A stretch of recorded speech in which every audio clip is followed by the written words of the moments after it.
I want you to picture the scene. It's the late 4th century, and out of the vast misty east, a storm is gathering. But this isn't a storm of clouds, it's a storm of horsemen. They're crashing across the Eurasian steppe, a whirlwind of hooves and steel, and they are spreading absolute terror across the Roman frontier. This is the story of the man who led them. You see, this wasn't just another raid, this was a psychological earthquake. What started as just a little dust on the horizon quickly became a terror that gripped an entire continent. For the Roman world, this new power, the Huns, and their leader Attila, became this living symbol of God's wrath, a force so powerful it made emperors sign humiliating treaties with, well, shaking hands. And here's the real puzzle at the heart of all this. You think of names like Caesar or Alexander. They still echo through the centuries, right? But Attila, a man who almost brought the eternal city itself to its knees, he kind of lingers as this half-forgotten nightmare. Why is that? Is it because he didn't leave behind any great monuments? Just fear? That's the question we're going to dig into. Okay, so to understand the man, we've got to understand the people he led. Who exactly were these riders who seemed to appear out of nowhere and completely change the destiny of a continent? The Huns were different.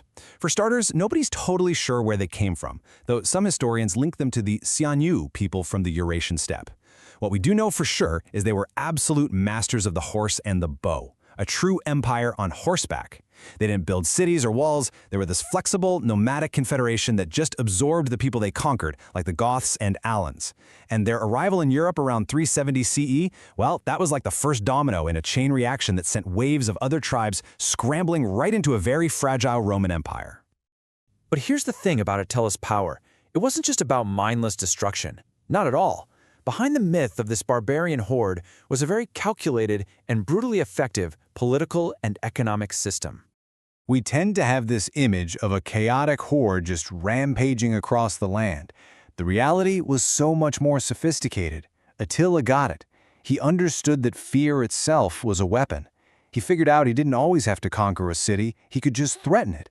War, diplomacy, extortion, they were all just different tools for the same job, to get rich and make sure everyone stayed in line. And boy, was he successful. By 443, the Eastern Roman Empire was paying Attila 2,100 pounds of gold every single year. I mean, think about that for a second. That's a 6-fold increase in just 8 years. This wasn't just random looting. It was basically the biggest protection racket in history, run on an imperial scale. In a very real way, Rome was paying for its own potential destruction. And then came a huge turning point. Until 445, Attila actually shared power with his brother, Bleda. But then, Bleda just vanishes from the historical record. Poof! Most people think Attila had him killed. And with all that power now concentrated in his hands, Attila's ambition exploded. He was no longer content being the terror of the East. He started looking west. Now, with sole command, Attila unleashed his most famous campaigns. And his target was the Western Roman Empire, which was already, a bit of a mess, a weakened beast just trembling on the verge of collapse. And just look at how fast all of this happens. It's dizzying. In just 3 short years, he invades Gaul and fights one of the bloodiest battles of the ancient world. The very next year, he invades Italy and brings Rome to the edge of total annihilation, and then, at the absolute height of his power, he just suddenly dies on his wedding night.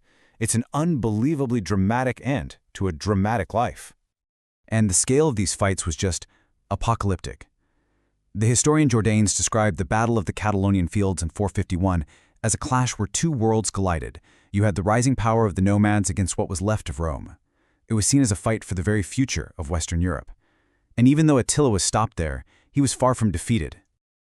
It was this period of intense fear and destruction that gave birth to Attila's most famous nickname, a title that would cement his legacy in the European imagination for centuries.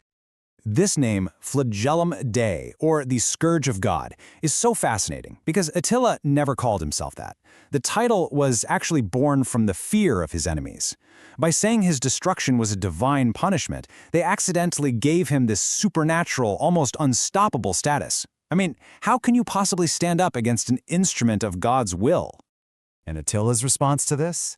Absolute genius. He totally understood the power of that title. He never claimed it, sure, but he never denied it either. He just let the rumors and the terror do the work for him, allowing that fear to become his most powerful tool in any negotiation. It was a masterclass in psychological warfare. But just as suddenly as he appeared on the world stage, Attila and the entire empire he built just vanished. So now we're going to look at his death and the pretty surprising ways his story lived on long after his empire turned to dust. The collapse was incredibly fast. I mean, breathtakingly fast. Once Attila was gone, his sons immediately started fighting over the empire, and the whole thing just fell apart. The tribes they had conquered rebelled, and just 1 year after his death, the Hunnic army was crushed at the Battle of Nadao. It really proves the entire empire wasn't built on institutions or laws, but on the sheer force of will of one single man. And this right here, this is the answer to our question from the beginning. Attila's legacy wasn't carved in stone, it was woven into stories. In Germanic epics, he's known as Etzel, a noble and respected king. In Christian legends, like in Dante's Inferno, he's a damned soul burning in hell. And for Hungarians, he became an ancestral hero. His memory was so powerful that all these different cultures took his story and reshaped it to fit their own needs. So this is what we're left with. Attila built no lasting institutions. He left behind no code of laws, and he founded no permanent cities. His empire vanished almost overnight. And yet, here we are, all this time later, still talking about him. It really makes you wonder what truly secures a place in history. Is it the monuments people build, or is it the scars they leave on the memory of the world?